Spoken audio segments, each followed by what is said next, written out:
திரும்ப திரும்ப இந்த ஆல்கஹால் அடிக்ஷனை வந்து இப்போ ப்ரொமோட் பண்ணிட்டே இருக்கீங்க எல்லா படத்துலையும். எல்லாம் என்னன்னே எனக்கு புரியல. ஏதாவது இந்த சாராய கம்பெனி தான் காசு வாங்குறீங்களாடா? இது இது இது வந்து நார்மல் பிஹேவியரா? இதை நீ நார்மல் பிஹேவியர் நினைச்சு நீ வாழ்ந்துட்டு இருந்தீங்கன்னா நீ குப்பையாட்ட வாழ்ந்துட்டு இருக்க. புரிஞ்சுக்கோ.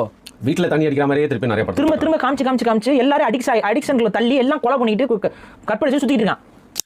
அதாவது நண்பர்களே, நம்ம முன்னாடிலாம் அதாவது பழைய படங்கள்லாம் எடுத்துக்கிட்டீங்கன்னா ஒரு வில்லன் அவனுடைய அந்த வில்லனிசம் எல்லாம் தாண்டி அவன் வந்து ஒரு பயங்கரமான குடிக்காரன்.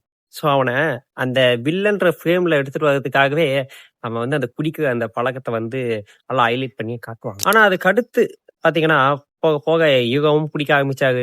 அவர் பாத்தீங்கன்னா ரொம்ப கேஷுவலா அவங்க அந்த குடி பழக்கம் என்பது வந்து அது வந்து கெட்ட பழக்கம், கெட்டவங்க தான் குடிப்பாங்கன்னு இல்லை, எல்லாருமே குடிப்பாங்க அப்படின்ட்டு அது வந்து ரொம்ப நார்மலைஸ் ஆன அப்படியே அடுத்தடுத்த ஜென்ரேஷன்லாம் அடுத்த படங்கள்ல அது ரொம்ப ஆயிடுச்சு. இப்போ எப்படி இருக்குன்னு பாத்தீங்கன்னா அதை ஏதோ காட்டிட்டு போயிங்க, அதெல்லாம் நம்ம ஏதாவது கேட்டா என்னடா பூமர் மாதிரி பேசிட்டு இருக்க அப்படின்ற மாதிரி சொல்றாங்க. ஆனா இப்போ ரொம்ப மோசமா எல்லாம் நடு வீட்டுல உட்காந்து ஜாலியா ஃபேமிலியா குடிக்கிறாங்க. சோ அதுவும் பாத்தீங்கன்னா இப்ப நடந்துட்டு இருக்கு ஒரு நார்மலான விஷயம்ன்ற மாதிரி எல்லா வீட்டுல அதெல்லாம் நடந்துட்டு இருக்கு அப்படின்ற மாதிரி தான் இவங்க அதையும் ஃபேவ் பண்றாங்க. நண்பர்கள் அப்படிலாம் எங்கேயும் நடக்கல. அவங்க வந்து இப்போ இப்படி நடக்கணும் அப்படின்னு நினைச்சு இதை பண்ணிட்டு இருக்காங்க. நம்ம இதையும் நார்மலைஸ் பண்ணிட்டோம்னா இன்னும் நல்லா இந்த சாகாய வியாபாரம் இன்னும் நல்லா சூடு குடிமே. ஏன்னா வீட்டுல ஆண்கள் மட்டும் தான் இப்போ வாங்கி குடிச்சிட்டு இருக்காங்க. ஃபேமிலியில பெண்கள் எல்லாருமே வாங்கி குடிச்சாதானே அது நல்லா இதுவாகும். ஸோ யாருக்கும் இது வந்து தப்பு, இது வந்து பண்ணக்கூடாது அப்படின்னு அந்த சொல்ற மனசாட்சியெல்லாம் இங்க இல்லை. இன்னும் எவ்வளவு முடியுமோ வியாபாரத்தை பெருக்குவதற்காக இவர்கள் இந்த வேலையை செய்து கொண்டே உள்ளார்கள். இந்த கீழே அந்த அண்ணன் சொன்ன மாதிரி எக்கச்சக்க குடும்பம் நாசமா போயிட்டு இருக்கு இந்த குடியால.